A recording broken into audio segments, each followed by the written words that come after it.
चलिए, तो आज का हमारा टॉपिक है रेकी। रेकी कैसे काम करता है, रेकी का कंसेप्ट क्या है, ये सारा आज हम समझेंगे आज की क्लास में। What is reiki? जैसे कि हमको इसके नाम में पता चलता है कि रे और की दो वर्ड से मिला है। अगर हम हिंदी में देखें तो दो लेटर्स है इसमें, पहला है रे और दूसरा है की। तो रेकी का अर्थ क्या है? रे का अर्थ है यूनिवर्सल, जो कि यूनिवर्सली मतलब पूरे ब्रह्मांड में जो चीज है, रे का अर्थ वो है। और की का अर्थ क्या है? की का मतलब है एक एनर्जी, एनर्जी, ठीक है। तो रे की वर्ड का मीनिंग क्या हुआ? To balance universal life energy, एक ऐसी एनर्जी जो पूरे ब्रह्मांड में है। यूनिवर्स का मतलब होता है जो हर जगह है, कोई ऐसी जगह नहीं है जहां पे वो एनर्जी नहीं है। ऐसी एनर्जी को बैलेंस करना कहलाता है रेकी। इसके सिनोनिम्स है कुछ रेकी वर्ड के, जैसे कि है, जैसे कि आप लोग देख पा रहे हैं स्क्रीन पे। सिनोनिम्स है कीवर्ड का है, ठीक है। रेकी पूरे का नहीं, सिनोनिम्स कीवर्ड का दिया हुआ है। जैसे कि की को, की मतलब हमने जैसे समझा, की मतलब होता है एक लाइफ एनर्जी, ठीक है। तो उसके कुछ सिनोनिम्स अलग अलग जगहों पे अलग अलग है। जैसे की को ची के नाम से जाना जाता है चाइना में, प्राण के नाम से जाना जाता है इंडिया में। जैसे हम बोलते हैं ना कि हमारी बॉडी में प्राण है, हमारे शरीर में प्राण है। और अगर किसी की बॉडी से प्राण निकल जाए तो हम मान लेते हैं कि वो उसकी डेथ हो चुकी है उस पर्सन की। मतलब प्राण ही है जो एक इनविजिबली हमारी बॉडी में, हमारी बॉडी को चलाने के लिए, हमारी सारे सिस्टम्स को प्रॉपरली वर्क करवाने के लिए एक जो एनर्जी की जरूरत होती है, एक जो एक लाइफ फोर्स की जरूरत होती है, वो कहलाता है प्राण। तो इंडिया में या भारत में इसको प्राण के नाम से जाना जाता है। की को हम की वर्ड का मीनिंग समझ रहे हैं, की लेटर का। और रे का मीनिंग तो हमने समझ लिया। उसके अलावा इजिप्ट में का बोला जाता है, और बाइबल में होली घोस्ट, ठीक है। ऐसे ही अलग अलग नामों से अलग अलग जगहों पे की को पहचानते हैं। तो रेकी वर्ड का मीनिंग तो मुझे लगता है यहाँ पे समझ आ गया होगा कि एक ऐसी एनर्जी जो हर जगह पे ऑलरेडी है, उसको बैलेंस करना रेकी कहलाता है। रेकी वर्ड मुझे नहीं लगता किसी ने नहीं सुना होगा। जिसने सुना है वो हैंड रेज कर दीजिए। सुना तो सभी ने होगा, कंसेप्ट नहीं जानते वो एक अलग बात है, कंसेप्ट हम आज समझ लेंगे। शुभांगी जी ने नहीं सुना है, हैंड रेज नहीं हुआ, ठीक है। जिसने नहीं सुना है वो आज समझ लेंगे। तो ओरिजिन कहाँ से हुआ? ठीक है। ओरिजिन कहाँ से हुआ ये पहले माइक म्यूट कर लीजिए शुभांगी जी। माइक, ओके ओके, कोई इट्स ओके, कोई बात नहीं, म्यूट कर लीजिए, ठीक है। तो ओरिजिन समझते हैं कि रेकी जो है, जो आज के टाइम में इतना ज्यादा पॉपुलर हो चुका है, हर किसी के से हम सुनने को मिलता है रेकी रेकी। कोई रेकी हीलिंग करता है, कोई उसका लेवल 1 कर रहा है, कोई 2 कर रहा है, और कोई उसके मास्टर्स हैं। तो इसके थ्रू क्या किया जाता है, ठीक है। तो पहले इसका ओरिजिन क्या, कहाँ से हुआ वो समझ लेते हैं। जैसे कि समझा जाता है कि जापान का कंसेप्ट है ना, जापान का कंसेप्ट है। लेकिन हम को पता चला है, मतलब हम लोग को पता चला है कि इंडिया मतलब भारत में ही इसका ओरिजिन हुआ है। बाद में वो चीज जापान पहुंची। कैसे? हमारा जो अथर्व वेद है, जैसे कि हमको पता है कि हमारे 4 वेदास हैं, है ना। हमारे 4 वेदास है, उसमें जो अथर्व वेद है उसमें एक स्पर्श चिकित्सा के बारे में बात की गई है, मतलब टच थेरेपी के बारे में बात हुई है। वही रेकी था, वही रेकी है। तो ये इंडिया के, भारत के वेदों में से, वेदों का एक कंसेप्ट है। लेकिन क्या हुआ, वो लुप्त होता चला गया धीरे धीरे। और फिर हमको आज के टाइम में अगर हम किसी को पूछेंगे ना रेकी, तो वो बोलेंगे जापान का कंसेप्ट, एक जापान का थेरेपी है जिसके थ्रू हम डिसीजेस को ठीक करते हैं। बट हमको पता होना चाहिए कि ये इतना पुराना है, इतना प्राचीन है कि इसका ओरिजिन भी इंडिया से या भारत से ही है। उसके बाद पहले तो अथर्ववेद में स्पर्श चिकित्सा के बारे में बात हुई, मतलब रेगी। उसके बाद में बुद्ध, जो बुद्ध थे, उन्होंने अपनी जो बुक थी कमल सूत्र, या जिसको लोटस सूत्र बोला जाता है, उसमें भी इसके बारे में बताया है। मतलब बुद्ध जो थे ना, खुद इससे थ्रू अपने जो उनके जो फॉलोअर्स थे, उनके जो डिसाइपल्स थे, उनको उन्होंने ये विद्या सिखाई थी। उसका रीजन ये था क्योंकि आपको पता होगा बुद्ध और उनके जो फॉलोअर्स थे वो मैक्सिमम टाइम जंगलों में या इधर उधर वो प्रचार प्रसार के लिए घूमते रहते थे, है ना। कोई उनके पास में रहने के लिए कोई बहुत अच्छे से जगह या कोई डॉक्टर्स वगैरह तो नहीं होते थे उस टाइम पे। उनको कोई छोटे मोटे डिसीजेज होने से उनको खुद को ही उसका ट्रीटमेंट करना या उन अपने आप को हेल्दी रखने की कला, आर्ट जो सीखना पड़ता था, जिससे कि वो ज़्यादा से ज़्यादा हेल्दी रहें, चल फिर सकें। बहुत दूर-दूर की जर्नी उनको करनी होती थी उस टाइम में। और इतने सारे प्रोविज़न तो थे नहीं, आज तो कदम-कदम पे डॉक्टर्स हैं, सब कुछ है। पहले तो इतने सारे फैसिलिटीज़ नहीं थे और जो बौद्ध भिक्षु हैं, तो उनको इस तरीके का टेक्निक सिखाया जाता था कि वो हमेशा हेल्दी रहे या अगर डिसीज़ हो भी जाए, तो वो खुद से खुद उसको क्योर कर सकें। ठीक है? तो उन्होंने एक लोटस सूत्र उनकी बुक थी, उसमें उन्होंने इसके बारे में बताया और साथ ही साथ उन्होंने अपने बौद्ध भिक्षुओं को या अपने फॉलोअर्स को ये ज्ञान दिया था कि आप कैसे अपने आप को रेकी के थ्रू ठीक अच्छा रख सकते हो, स्वस्थ रख सकते हो। और इस वजह से क्या हुआ, ये हमारे वेदों के बाद बुद्ध जी के थ्रू, बुद्धा के थ्रू ये उनके डिसाइपल्स तक आया और धीरे-धीरे उनके डिसाइपल्स, आपको पता है कि पूरे में फैले हुए थे, तिब्बत, चीन, जापान, वहाँ तक उनके डिसाइपल्स थे, उनके फॉलोअर्स थे, अलग-अलग जगहों में फैले हुए थे और यहाँ से ये ज्ञान होते हुए तिब्बत, चीन और फिर जापान तक चला गया। ऐसे करके इंडिया से ही, भारत से ही इसका प्रचार प्रसार हुआ, लेकिन हम वो पुराना जो टाइम था उस चीज़ को भूल, हमको नहीं पता एक्चुअली, इतनी प्रीवियस हिस्ट्री है।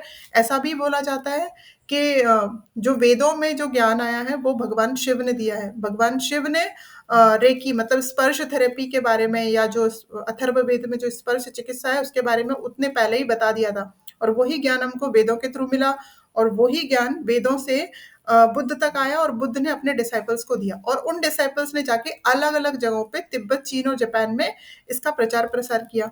उसके बाद एक टाइम ऐसा आया कि सब लोग इसको चीज़ को भूल चुके थे, मतलब वो ज़्यादा चलन में नहीं रहा, ऐसे बोल सकते हैं।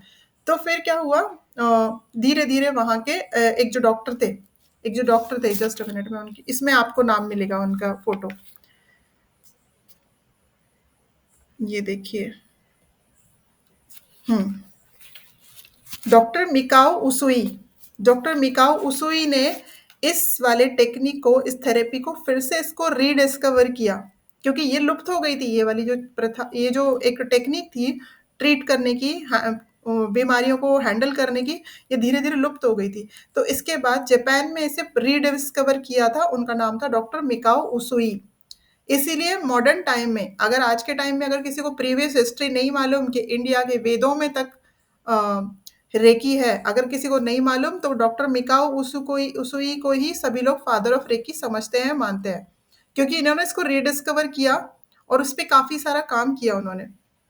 इसके बाद अ, उनके एक डिसाइपल थे, ये डॉक्टर हवायो तकाता। उन्होंने क्या किया, हवायो तकाता ने उनके काफ़ी उस पे और आगे काम किया और इसके लेवल्स बनाए। मतलब एक इसको कोर्स के रूप में बना दिया कि रेकी को सिस्टमैटिक एक रूप दे दिया उसको, कि रेकी को इस तरीके से किया जाना चाहिए। उसके लेवल्स आपने सुने होंगे 1, 2, 3, 4, 5 ऐसे लेवल्स होते हैं। तो उन्होंने एक कोर्स की तरह उसको फिर से उस पे काम किया और उसके लेवल्स बना दिए 1, 2, 3, 4, 5 के, मतलब हमको इस तरीके से सिस्टमैटिक वे में रेकी को सीखना चाहिए, समझना चाहिए। तो इन ये जो नाम है ये बहुत इंपॉर्टेंट है कि रेकी का ओरिजिन कहाँ से हुआ। उसके बाद कुछ कैरेक्टरिस्टिक्स रेकी के। कैरेक्टरिस्टिक्स क्या है, रेकी क्या चीज़ होती है? Just a minute. रेकी क्या है? रेकी एक हीलिंग की टेक्निक है, एक हीलिंग टेक्निक है और इसको अगर हम हिंदी में समझे तो एक स्पर्श चिकित्सा है, जिसमें हम टच थेरेपी जिसको बोलते हैं। और जो रेकी का हीलर होता है, सबसे पहले इसके कंसेप्ट को समझेंगे कि रेकी के मतलब रेकी में क्या बोला जाता है कि हमारे बॉडी में और हर जगह पे एक एनर्जी होती है, उसको केवल एक्टिवेट करना होता है। वो एनर्जी को एक्टिवेट करके हम अपनी काफ़ी सारी बीमारियों को, डिसीज़ेज़ को ठीक कर सकते हैं। तो जो हीलर होता है वो कैसे काम करता है? एक चैनल का काम करता है, मतलब वो आपके उन एनर्जी को एक्टिवेट करने का काम करता है। तो एक अदृश्य ऊर्जा हमारी सभी की बॉडी में है, ऐसा माना जाता है और उस ऊर्जा पे ही पूरा रेकी काम करता है। उसी को जीवन ऊर्जा भी कहा जाता है और ये जीवन ऊर्जा या प्राण शक्ति जिसको कहा जाता है। ये बहुत ईज़ी है समझने के लिए, इसका कांसेप्ट बहुत सिंपल है। ऐसा माना जाता है कि कोई भी इसको सीख सकता है, थोड़ा प्रॉपर वे में अगर वो समझ के कोई भी इसको अप्लाई कर सकता है और खुद को हील कर सकता है, साथ ही साथ दूसरों को भी हील कर सकता है। 1 सेकंड। हुँ। दो जो ट्रेन्ड हैं वो दूसरों के साथ-साथ खुद की डिसीज़ेज़ को ठीक करने के लिए भी रेकी को अप्लाई कर सकते हैं। It can promote health, healing and कैसी वाली health? Emotional, mental and physical, तीनों टाइप की हेल्थ हमको प्रोवाइड करता है रेकी। तीनों टाइप के डिसीजेस, मतलब किसी को मेंटल इश्यूज हैं तो भी रेकी काम करेगा, इमोशनल कुछ इश्यूज हैं तो भी काम करेगा, और फिजिकल डिसीजेस हैं तो उन पे भी रेकी बहुत अच्छा काम करता है। अब हम समझेंगे कि रेकी का प्रिंसिपल क्या है, किस पे काम करती है reiki. Just for today, do not worry, just for today do not anger, honour your parents teacher and elders, earn your living honestly, show gratitude to everything. हर एक चीज के लिए हमारे अंदर ये भाव कभी भी नहीं होता, मतलब मैक्सिमम टाइम हम किसी ना किसी चीज के लिए एक कंप्लेन करने वाले मूड में हमेशा होते हैं। ईश्वर हो या कोई भी हमारे घर का पर्सन हो, हमारे पेरेंट्स हो या वो हमारे बच्चे हों, हम हर किसी से एक कंप्लेंट के मोड में रहते हैं कि देखो उनके पेरेंट्स को देखो कितने अच्छे से हैं, या उनके बच्चों को देखिए वो कितने अच्छे हैं। मतलब हमारे पास जो है हम उसके लिए कभी भी ग्रेटिट्यूड ना ही फील करते हैं और ना ही सामने वाले को शो करते हैं। तो रेकी का प्रिंसिपल ही है कि ग्रेटिट्यूड की भावना आपके अंदर होनी चाहिए, तब वो वर्क करेगी। क्यों? क्योंकि आपकी एनर्जी का लेवल ही डाउन हो जाता है जब हम निगेटिविटी के साथ में सोचते हैं। तो ये सारा का सारा पॉजिटिविटी पे और फेथ पे, ट्रस्ट पे वर्क करता है। कैसे वर्क करती है रेकी? एनर्जी को कैसे डिफरेंस कैसे डिफाइन किया गया है? एनर्जी को बताया गया कि जब भी हम चिंता, गुस्सा, बहुत ज़्यादा गुस्से में जब होते हैं, किसी को ब्लेम कर रहे होते हैं, किसी बात का हमको स्ट्रेस होता है, तो बॉडी में जो एनर्जी का फ्लो है वो डिस्टर्ब हो जाता है। ठीक है, एनर्जी का फ्लो डिस्टर्ब हो जाता है या फिर कंप्लीटली, और ऐसे ही बार बार प्रैक्टिस करने से वो एनर्जी का फ्लो रुक जाता है हमारी बॉडी में। और जब हमारे, आप सभी को हठ योगा पता होगा, हठ योगा इज नथिंग बट, मतलब रेकी इज नथिंग बट हठ योगा, ऐसे बोल सकते हो। समझ सकते हैं कि दोनों एक ही चीज है, आएंगे धीरे से उसके कंसेप्ट पे। तो हमको ये पता है कि हमारी बॉडी में 72,000 एनर्जी चैनल्स है, जैसे हमने हठ योगा में पढ़ा है। यहाँ पे उन्होंने इस तरीके से नहीं बताया कि कितने एनर्जी चैनल्स हैं, बट हम दोनों को रिलेट कर रहे हैं कि हमारी बॉडी में काफ़ी सारे एनर्जी चैनल्स हैं, और जब भी हम गुस्से में या किसी निगेटिविटी के माइंडसेट से कोई चीज़ को करते हैं तो हमारी बॉडी में एनर्जी का फ्लो रिस्ट्रिक्ट हो जाता है, रुक जाता है, डिस्टर्ब हो जाता है। उससे क्या होता है, हमारे ब्लड कैपिलरीज, मतलब ब्लड जिनमें फ्लो हो रहा है, उनमें कई तरह के डिसीजेज हो जाते हैं। और ये डिसीजेस क्या है, शरीर में जितने भी टाइप के रोग होते हैं, जितने भी टाइप के डिसीज होते हैं, वो इसी विकृति का परिणाम है। विकृति मतलब क्या हुई, हमको गुस्सा आया, हमको बहुत ज़्यादा चिंता किसी बात की हो रही है, चिंता इस लेवल की कि हम और कुछ सोच ही नहीं पा रहे, स्ट्रेस इस लेवल का कि हम उसके अलावा और कोई बात के बारे में विचार भी नहीं कर पा रहे। तो क्या होगा, एनर्जी का फ्लो डिस्टर्ब होगा और उसकी वजह से ब्लड का फ्लो डिस्टर्ब होगा। बस ये चीज़ हुई कि हमारे को फिजिकली कोई ना कोई डिसीज अपने आप में दिखने लगती है। तो इस टाइम पे एनर्जी का लेवल डाउन हो जाता है। जैसे कि आपको पता चल गया, रेकी पूरा का पूरा एनर्जी पे वर्क करता है। तो एनर्जी डाउन कब होती है और एनर्जी ज़्यादा कब होती है वो समझ लेंगे। तो ऐसे टाइम पे जब भी हम किसी नेगेटिव माइंडसेट के साथ में होते हैं तो हमारी एनर्जी का लेवल डाउन हो जाता है, और उससे हमारी इम्यूनिटी अफेक्ट हो जाती है, बॉडी का इम्यूनिटी लेवल डाउन हो जाता है। ठीक है, तो ये हुई स्ट्रेस कंडीशन की बात, ये हुई एनर्जी डाउन होने की बात। अब फिर रेकी क्या करेगा ऐसे में? रेकी क्या करेगा, हमारे रूट कॉज को, रेकी क्या करेगा, जब हम स्पर्श थेरेपी देंगे तो रूट कॉज को समझेगा वो कि किस वजह से आपका एनर्जी का लेवल डाउन हुआ, और एनर्जी के फ्लो को रेगुलेट करेगा। मतलब किस वजह से हो रहा था वो समझ के वो एनर्जी के लेवल को वापस एज इट इज लेके आएगा। इस तरीके से वो काम करता है। रेकी के थ्रू हम मेंटल, फिजिकल, इमोशनल सारे टाइप के डिसीजेस को क्योर कर सकते हैं। और जैसे कि हमको पता है, रेकी हमारे एक भारत का ही एक कंसेप्ट है, मतलब भारत से ही उसका ओरिजिन हुआ है। चाहे आज के टाइम पे उसको जापान का या डॉक्टर मिकाओ उसुई का माना जाए कि उन्होंने उसको डिस्कवर किया, बट उन्होंने उसको रीडिस्कवर किया था, ना कि रेकी पहले से हमारे भारतीय सभ्यता में थी। जैसे कि हम देखते आ रहे हैं, हमारे रीति रिवाजों में हम क्या देखते हैं, किसी को जैसे कोई बहुत अच्छा, किसी ने कुछ अचीव किया तो हम उसको शाबाशी देते हैं, पीठ पे हाथ थपथपाते हैं, किसी को आशीर्वाद देते हैं सर पे हाथ रख के, या किसी को गले लगा देते हैं, बहुत खुशी से, बहुत प्यार से बच्चों को गले लगा लेते हैं हम, या हमको कोई हाथ-पैर में दर्द या बॉडी के किसी पार्ट पे दर्द या थकान या कोई भी किस तरह का पेन होता है, तो जब हम सहलाते हैं उस पोर्शन को, क्यों? जिससे कि हमको थोड़ा रिलीफ महसूस हो। तो ये सारा का सारा पार्ट रेकी का ही है। ये सब रेकी के रूप हैं। तो इस तरह से रेकी हमारे रीति-रिवाज में, हमारी परंपरा में, सभ्यता में पूरी तरह से रची-बसी हुई है। सिर्फ़ और सिर्फ़ वो लुप्त हो चुकी थी भारत से, और वहाँ से फिर से वापस आई है ये जापान से।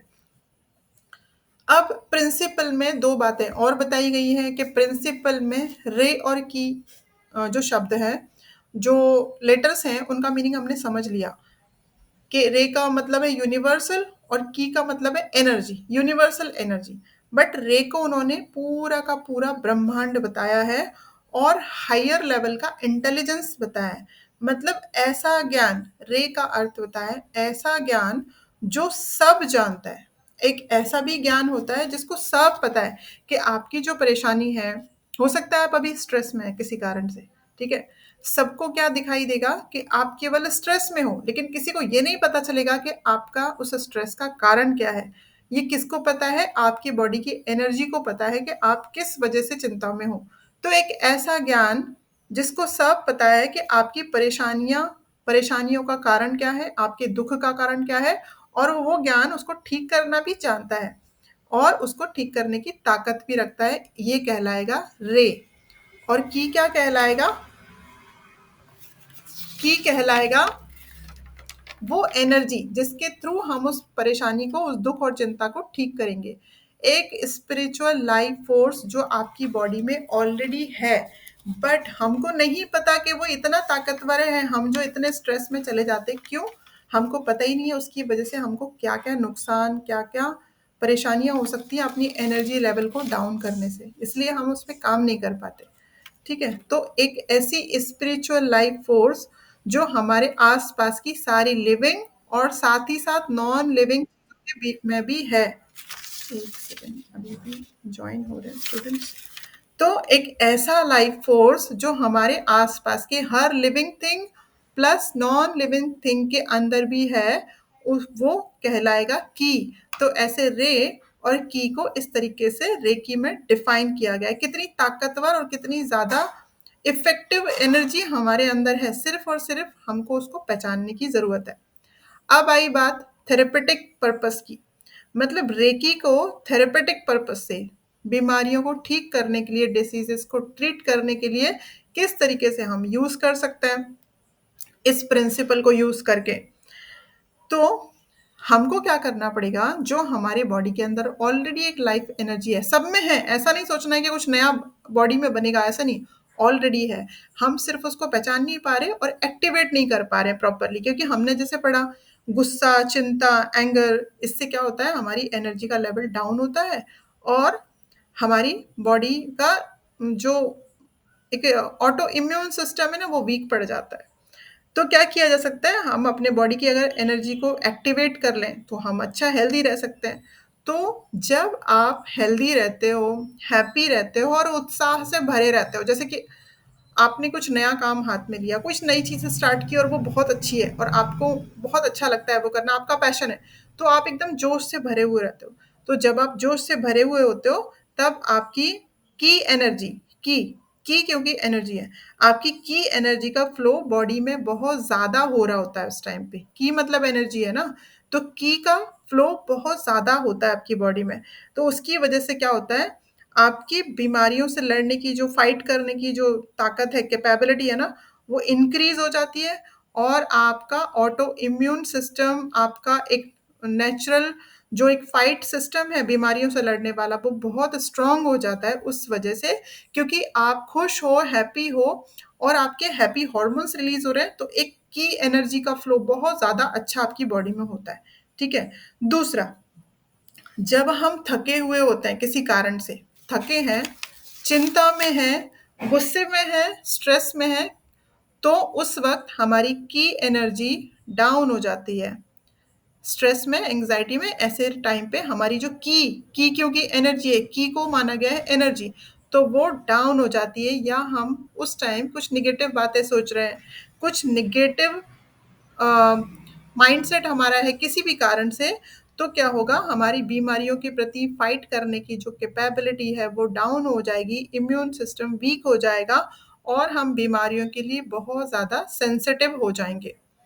तो इस वजह से क्या होगा, हमारी की एनर्जी का लेवल डाउन हो जाएगा, और डाउन होगा तो देखिए बीमारियां हो जाएंगी, हाई होगा तो आप खुश रहोगे और आपकी बॉडी में का जो ऑटो इम्यून सिस्टम है वो वीक हो जाएगा। तो सोचिए कितना फर्क पड़ता है हमारे स्ट्रेस लेवल की वजह से हमारी बॉडी में बीमारियों पे।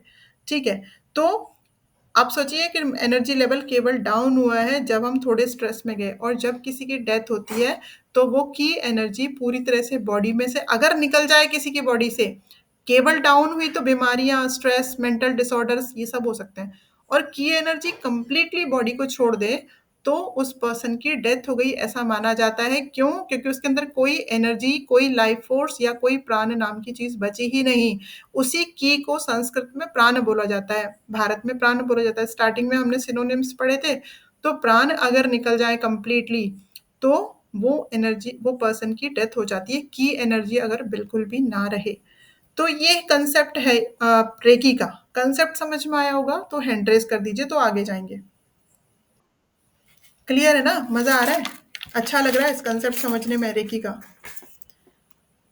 गुड। ठीक है, तो अब देखेंगे कि रेकी के जो बेनिफिट्स होते हैं वो फिजिकल लेवल पे कैसे होते हैं। ठीक है, चलिए, अच्छा लगता है जब आप लोग को समझ आता है ना, आप लोग इंटरेस्ट लेते हैं तो अच्छा लगता है। अब रेकी के जो हमारी बॉडी पे कैसे उसके बेनिफिट्स होते हैं फिजिकल लेवल पे। तो फिजिकल लेवल पे क्या होता है, हमारे इम्यून सिस्टम को बूस्ट करता है। पता है जल्दी हम बीमार नहीं पड़ेंगे अगर हमारा एनर्जी लेवल मेंटेन किया हुआ है हमने रेकी के थ्रू। दूसरा, हमारे जब इम्यून लेवल तो तभी बूस्ट होगा जब हमारे जो प्रॉपर, हमको पता है हमारी बॉडी में सारा का सारा काम एंडोक्राइन सिस्टम के थ्रू चलता है। एंडोक्राइन सिस्टम मतलब हार्मोन्स रिलीज करने वाला सिस्टम, और हर चीज हार्मोन्स के थ्रू ही होती है, खुश होना, दुखी होना, सब। ठीक है, तो हमारे एंडोक्राइन सिस्टम के फंक्शन को ये इम्प्रूव करता है। इम्प्रूव करना मतलब जितना हार्मोन जितना रिलीज होना चाहिए उतना ही होगा। आपको पता है ना, जब ज़्यादा हार्मोन रिलीज़ हो जाए तो भी बीमारियाँ होती हैं, और हार्मोन ना रिलीज़ हो तो भी बीमारी होती है। दैट मीन्स उसको कंट्रोल करने वाला कोई चाहिए जो इनको कंट्रोल कर सके। तो कंट्रोल करने वाला हमारा ब्रेन है, उसको एंडोक्राइन सिस्टम को ये इम्प्रूव करती है। रेकी फिजिकल लेवल पढ़ रहे हैं। और उससे टॉक्सिन्स को रिलीज़ करवा देती है। उसके अलावा हमारे बॉडी में किसी तरह का भी कोई दर्द हो, कहीं कोई पेन हो, उसको उसमें काफ़ी अच्छे से उसको डील कर सकती है रेकी। कहीं पे कोई पेन वेन के लिए अच्छे से रेकी लिया जा सकता है। इसके अलावा हेडेक्स, बैक एक्स, अर्थराइटिस के जो पेन है, अर्थराइटिस के जो पेन है उनके लिए भी रेकी बहुत अच्छा है। इसके बाद पर्सनल इंजरी हो, कोई कोई वाउंड हो जो काफ़ी टाइम से नहीं ठीक हो रहा है, तो उन सब पे भी रेकी का काफ़ी अच्छा एप्लीकेशन हो सकता है। और इस तरह से हॉस्पिटल्स वगैरह में भी पेन रिडक्शन के लिए पेशेंट पे उनको दिया जा सकता है इन केस। और वो जो ड्रग्स मतलब मेडिसिन जो लेते हैं, कभी कभी काफ़ी हेवी डोजेस पेशेंट को दिए जाते हैं, उनके जो साइड इफेक्ट्स होते हैं उसको कम करने के लिए भी हॉस्पिटल्स में रेकी को यूज़ किया जाता है, कर कर सकते हैं। ये था फिजिकल लेवल पे रेकी। अब आएंगे मेंटल लेवल। उसके बाद मेंटल लेवल पे काफ़ी पॉजिटिव इम्पैक्ट्स होते हैं हमारे माइंड के लिए, रिलैक्सेशन के लिए रेकी बहुत अच्छा है। उसके बाद हमारे थॉट प्रोसेस को एक डीपर लेवल पे ले जाने के लिए, जैसे कि हमारा माइंड एक संतुलित, जिसको बोलते हैं ना, एक बैलेंस्ड माइंड, उस तरह की स्टेट को अचीव करने के लिए रेकी बहुत इफेक्टिव है। इसके अलावा अ, अपने आप को जो एक खुद के ऊपर एक सेल्फ कॉन्फिडेंस बिल्डअप करने के लिए, मतलब एक जो एक ऐसे माइंड होता है, जैसे किसी किसी को खुद पे कॉन्फिडेंस नहीं होता, उनको उनकी पर्सनैलिटी में एक एक ऐसी चीज़ नहीं होती है कि वो किसी चीज़ पे फोकस्ड रह सकें। ऐसे होता है, हमने भी बहुत लोगों को देखा होगा कि उनको पता ही नहीं होता उनको क्या करना है, उनकी मेंटल क्लैरिटी नहीं रहती है। इन सब चीज़ों को इम्प्रूव करने के लिए मेंटल लेवल पे रेकी का बहुत अच्छा इम्पैक्ट होता है। इसके अलावा डिसीजन मेकिंग एबिलिटी को फैसिलिटेट करता है। इसका मतलब क्या हुआ, जब आप मेंटली क्लियर रहेंगे तो आप इजीली डिसीजन ले पाएंगे, है ना? तो ये सारी चीज़ें हमको रेकी प्रोवाइड करती है। अब emotional level, create deep sense of wellbeing. हम हेल्दी हैं, हम अच्छे हैं, हम खुश हैं, हमारे हॉर्मोन्स प्रॉपर रिलीज हो रहे हैं। इन सब चीज़ों का एक सेल्फ रियलाइजेशन रेकी के थ्रू हमको होता है। Optimism, positive attitude towards life, अपनी लाइफ के प्रति। वरना हम कभी कभी ऐसे भी सोच के लाइफ को जी रहे होते हैं कि बस ठीक है, कट गई, आगे की भी कट जाएगी। तो ऐसा नहीं, हमको अपनी लाइफ का गोल हमने अगर कुछ सेट किया हुआ है तो उसके लिए भी हमको अवेयर करता है रेकी। इमोशनल लेवल पे इस तरह के बेनिफिट्स हैं। और हमारी डे टू डे लाइफ में जो भी चैलेंजेस हमको डेली फेस करने होते हैं उन सबको काफ़ी अच्छे से हम डील कर पाएँ, उसके लिए भी रेकी काफ़ी इफ़ेक्टिव है। तो ये तीनों लेवल पे हमने रेकी को समझ लिया कि अगर हम रेकी को एप्लीकेशन से किस-किस तरह के बेनिफिट्स किसी पर्सन को इंडिविजुअली हो सकते हैं। अब समझेंगे कि रेकी काम कैसे करती है बॉडी में। मतलब हमने ये तो समझ लिया, ये एक स्पर्श चिकित्सा है, ये एक टच थेरेपी है। कि टच थेरेपी के थ्रू हम अपनी बॉडी में वो जो एनर्जी की बात हम बार बार कर रहे हैं, की एनर्जी, की मतलब होता है एनर्जी, तो उसको एक्टिवेट कर सकते हैं और अपनी बॉडी से डिसीजेस को ठीक कर सकते हैं, मेंटल, फिजिकल, इमोशनल। ऐसा ही हम दूसरे को, अगर हमने अपना एक्टिवेट कर लिया तो हम दूसरों को भी हील कर सकते हैं, बट इसको प्रॉपर सीखना होता है।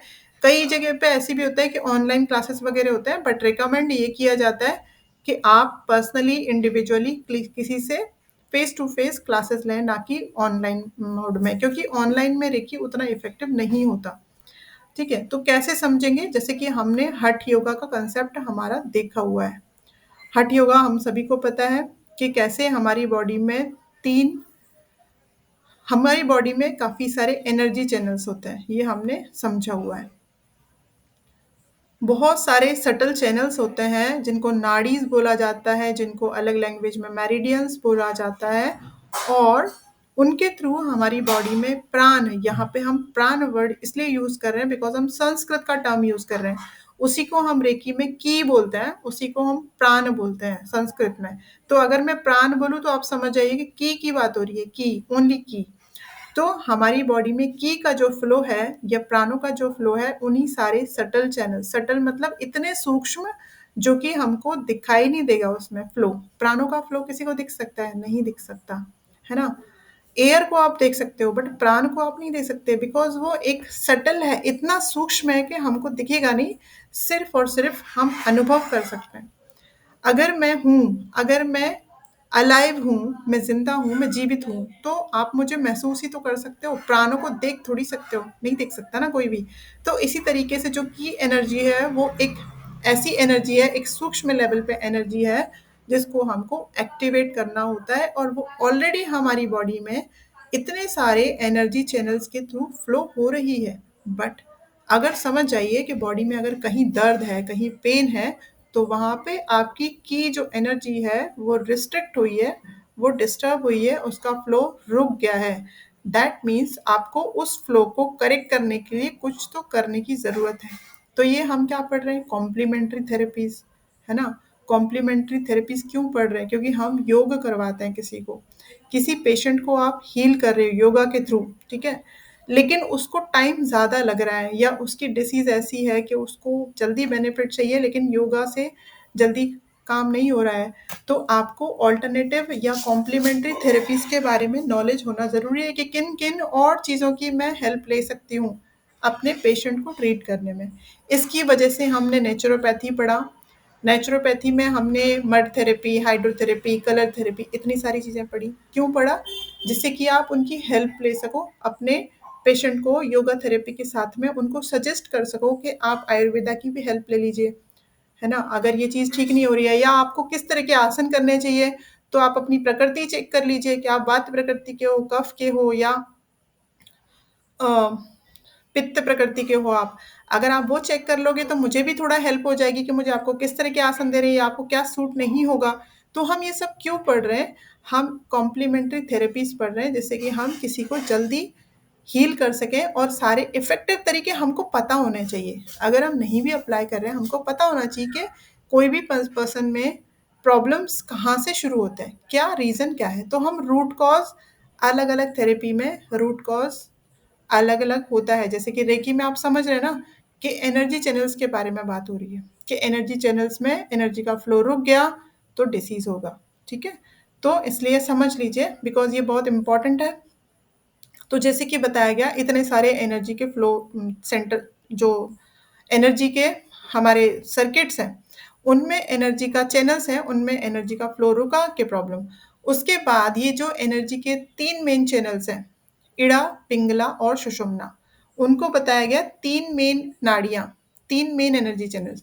ये जहाँ-जहाँ मिलते हैं, जैसे कि आपको इस पिक्चर में भी दिख रहा होगा कि जिन-जिन जगहों पे इनका मीटिंग पॉइंट है तीनों का, वहाँ-वहाँ हमारी बॉडी में हाँ, हमारी बॉडी में उतने चक्रास होते हैं जहाँ-जहाँ पे हमारी नाड़ियों का या एनर्जी चैनल्स का मीटिंग पॉइंट होता है। मतलब आपको पता है, एक नाड़ी जो ईड़ा है, एक नाड़ी जो पिंगला है, दोनों ज़िगज़ैग चलते हैं। मतलब सीधा नहीं चलते, इस पिक्चर में ज़िगज़ैग चलता है और जिस-जिस जगह पे ज़िगज़ैग चलते हुए मिलेंगे, वहाँ-वहाँ पे एक-एक एनर्जी का सेंटर बनेगा। सेंटर मतलब चक्रा। सेंटर मतलब एक एनर्जी का बंडल होता है, चैनल्स का बंडल बन जाता है, वहाँ से एनर्जी आपको पता है कोई भी चीज़ जब उलझ जाती है तो वहाँ पे फ्लो प्रॉपर नहीं होता, तो वैसा ही नाड़ियाँ यहाँ पे एक साथ काफ़ी सारी जमा हो गई, तो वहाँ पे एक बंडल बना। अब बंडल में एनर्जी का सेंटर है वो, सिर्फ़ और सिर्फ़ उसको एक्टिवेट करने की ज़रूरत है। तो ये सारा एक्टिवेशन का काम रेकी के थ्रू होगा। ऐसा रेकी का कांसेप्ट है, हठ योगा की तरह। और रेकी के थ्रू हम क्या कर सकते हैं, हमारे जो एनर्जी सेंटर्स हैं, हमारे जो चक्रास हैं, उनको वो ब्लॉक हो जाते हैं। ब्लॉक क्यों हुए अभी बताया था, उलझा हुआ है वहाँ पे, फ्लो रिस्ट्रिक्ट हुआ पड़ा है, डिस्टर्ब हुआ पड़ा है। उसकी वजह से उस एनर्जी के सेंटर से कनेक्टेड जो सिस्टम होगा, वो सिस्टम का कोई ना कोई डिसीज़ हमको हो चुका होगा। अगर हमको हार्ट का डिसीज़ है, किसी को हाई बीपी का प्रॉब्लम है बहुत सालों से, तो दैट मीन्स क्या समझना चाहिए, उनका अनाहत चक्रा ब्लॉक्ड है। अगर हम अनाहत चक्रा पे वर्क करें, उनको बीज मंत्रा दें, रेकी की बात करें तो रेकी पे ही चलते हैं। तो रेकी के थ्रू, योगा थेरेपी के थ्रू हमको क्या करना पड़ेगा, वो अनाहत चक्रा को पहले एक्टिवेट करना पड़ेगा। वहाँ का जो ब्लॉक हुआ है, उसको ब्लॉकेजेस को रिमूव करना पड़ेगा और जैसे ही ब्लॉक रिमूव हुआ, जैसे ही एनर्जी का फ्लो रेगुलेट हुआ, क्या होगा, वो चक्रा एक्टिवेट हो जाएगा। और चक्रा था अनाहत चक्रा, अनाहत चक्रा से कौन सा सिस्टम रिलेटेड है, circulatory system. Circulatory system body में क्या करता है, पूरी बॉडी में ब्लड के फ्लो को, ब्लड को पहुंचाता है पूरी बॉडी में, बॉडी से इम्प्योर ब्लड को लेता है वो। पता है ना सर्कुलेटरी सिस्टम कैसे काम करता है, पूरी बॉडी से इम्प्योर ब्लड को कलेक्ट कर लेता है। एक सेकेंड।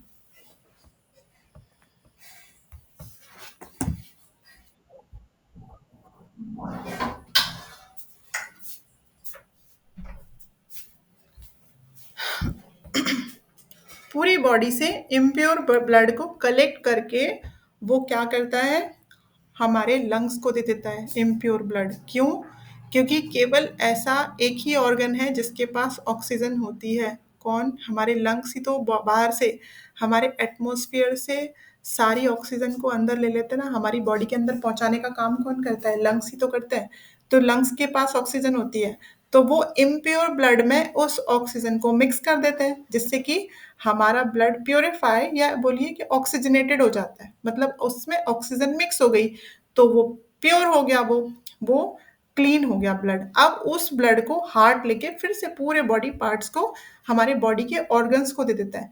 तो इस तरीके से काम करता है। तो ये जो फिजियोलॉजी है सर्कुलेटरी सिस्टम की, इस सर्कुलेटरी सिस्टम को वो हेल्दी बनाता है जब हम चक्रा पे काम करते हैं, मतलब रेकी किया हमने उस चक्रा के लिए, तो क्या हुआ, उससे कनेक्टेड जो हमारा सिस्टम है सर्कुलेटरी सिस्टम, वो हेल्दी हुआ, उनका चक्रा बैलेंस हुआ, उनका चक्रा एक्टिवेट हुआ और वहाँ के जो इम्प्योरिटीज थे वो रिमूव हो गए। इस तरीके से हर एक सिस्टम पे रेकी काम करेगी। जो चक्रा है उससे कनेक्टेड उसका सिस्टम, और चक्रा जब बैलेंस हो जाते हैं तो क्या होगा, फाइनली हमारा एंडोक्राइन सिस्टम हेल्दी होगा और धीरे-धीरे हमारी पूरी बॉडी हील होने लगेगी और हमारी बॉडी में कोई भी डिसीज़ेज़ नहीं रहेगा।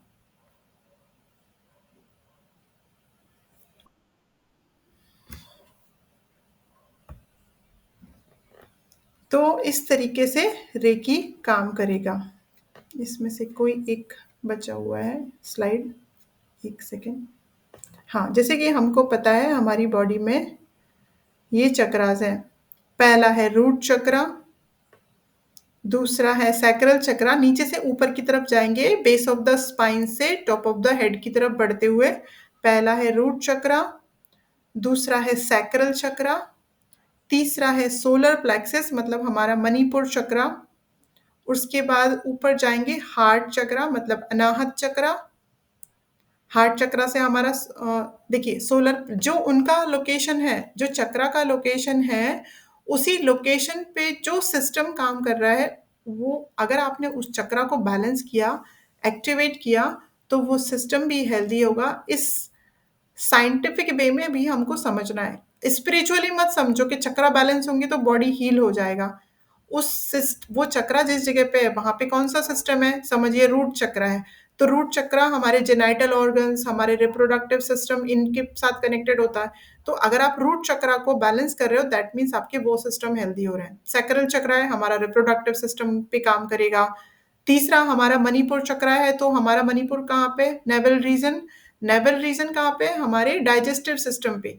तो अगर हम नेवल रीजन पे या अपने मणिपुर चक्रा को बैलेंस कर रहे हैं तो ऑटोमेटिकली हमारा जो डाइजेस्टिव सिस्टम है वो हेल्दी होगा। और अगर किसी को डाइजेस्टिव सिस्टम से रिलेटेड कुछ प्रॉब्लम है, जैसे कि उनको इनडाइजेशन का प्रॉब्लम है, किसी को कॉन्स्टिपेशन का प्रॉब्लम है, किसी को इन जो बड़ी आंत मतलब जो हमारी बड़ी इंटेस्टाइन है उससे रिलेटेड या कोई भी प्रॉब्लम है, तो हमको सोलर प्लेक्सस पे काम करना पड़ेगा, उसको एक्टिवेट करना पड़ेगा। देन आएगा हार्ट, इस पे हमने डिस्कस कर लिया ऑलरेडी कि हमारे सर्कुलेटरी सिस्टम को हेल्दी बनाएगा। उसके बाद आएगा हमारा थ्रोट, मतलब थ्रोट पे हमारी होती है थायराइड ग्लैंड। और हमारा कौन सा चक्र होता है, विशुद्धि चक्रा। तो जब अगर हम विशुद्धि चक्र को एक्टिवेट कर रहे हैं तो ऑटोमेटिकली हमारी थायराइड ग्लैंड के हॉर्मोन्स रेगुलेट होंगे। हमको थायराइड अगर किसी को है तो आपको उनके विशुद्धि चक्र पे काम करना पड़ेगा। ऐसे कनेक्ट करके हमको थेरेपी देनी होती है। तो यहाँ पे हम बात कर रेकी थेरेपी की। तो रेकी हमको इस तरीके से सोच के देनी पड़ेगी कि कहाँ पे डिसीज है तो कौन से चक्र को बैलेंस करने की जरूरत है।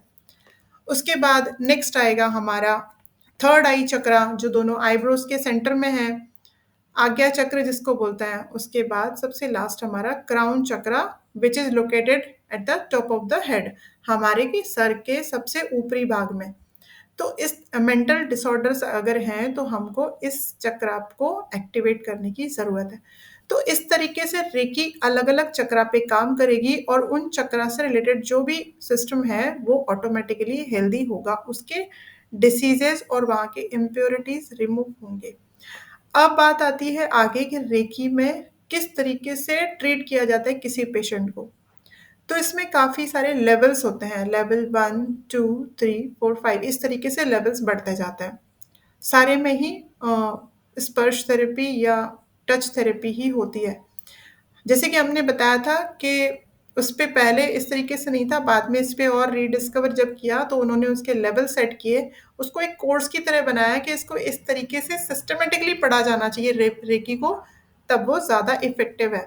तो हम नेक्स्ट क्लासेस में डिस्कस करेंगे इसके लेवल 1, 2, 3, 4 जो भी होते हैं, तो किस तरीके से रेकी वर्क करती है और कितनी ज़्यादा इफेक्टिव है। एक सेकेंड।